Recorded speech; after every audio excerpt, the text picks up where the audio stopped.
So, Eric, I still remember the first time I visited a university campus in California.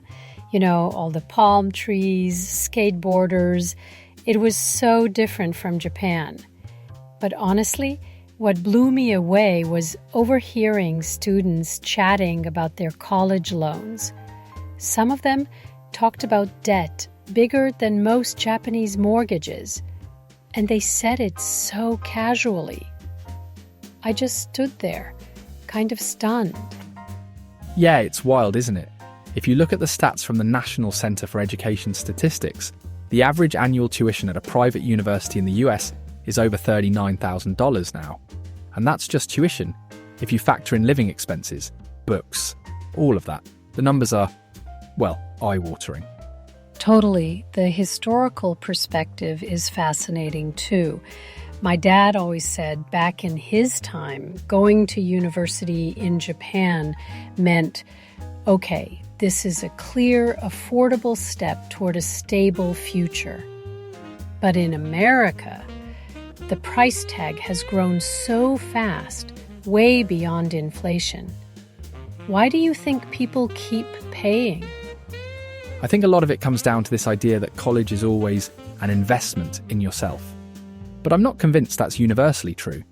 If you look at, say, arts or design or, makeup artistry, the debt students rack up doesn't always line up with what they'll earn once they graduate. Actually, Kaori, I always forget, what's the average starting salary for arts majors in the US? I think it's well under $40,000. But I could be off. No, you're right. It's around there. It varies. But definitely much lower than, say, engineering or computer science. And yet, the tuition cost is the same. It makes me wonder, is it really about investing in yourself?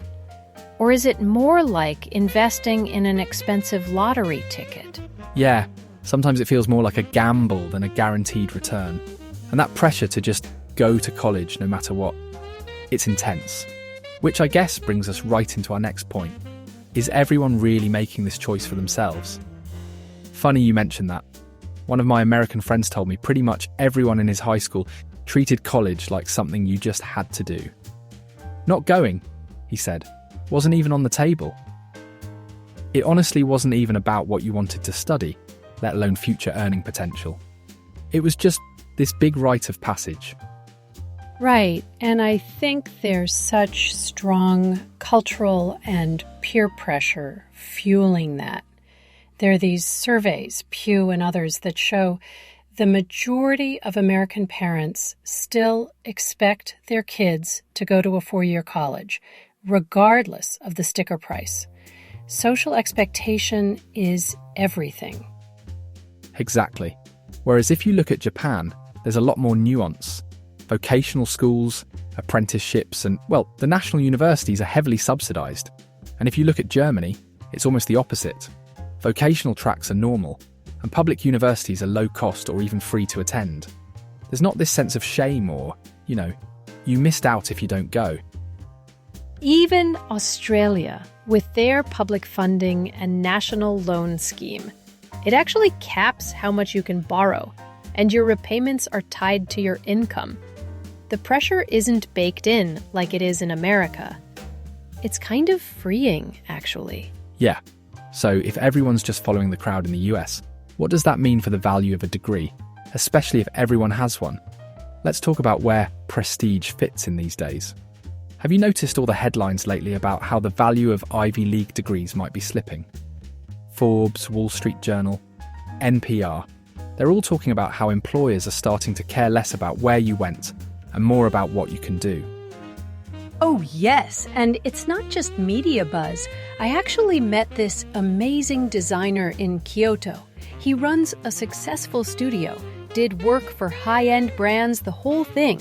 And get this, he never went to university.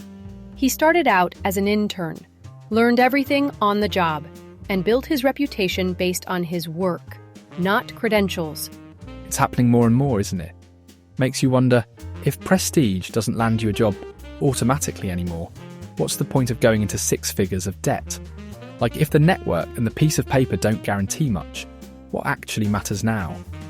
Maybe it's the portfolio, or your practical skills, or just being adaptable. But you know, prestige still carries weight in some circles. It's tricky. In Japan, people still respect the old university names, but it's not the only path anymore. I wonder if American students are starting to feel a similar shift. I think so, especially as more employers realise that skills, attitude, and adaptability often trump old-school prestige. So let's dig into some of those new pathways people are taking, ones that skip the whole big diploma route entirely. All right, so coding boot camps, online certificates, vocational programs, they're popping up everywhere in the US now, and some of them actually have better job placement stats than traditional degrees, believe it or not. Exactly. I love how some tech companies, for example, don't care at all whether you have a bachelor's degree. They want to see your portfolio, maybe a GitHub account if you're a developer, or proof that you can solve real-world problems.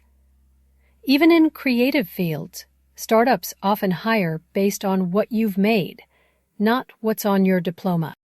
And it's not just tech. I read about people going into trades, electricians, dental hygienists, that sort of thing, coming out of 2-year vocational programs with barely any debt and landing jobs right away. These are solid, stable careers. It's practical, you know? Practical and often overlooked. For prospective students, the best advice might be, do your homework. Research what credentials matter in your field. Sometimes it's an apprenticeship, sometimes it's a certification, or even just hands-on experience. Maybe that means looking for internships or job shadowing early on, before you commit to a huge college tuition fee. That's all for today. Thank you, Eric, always, for your company.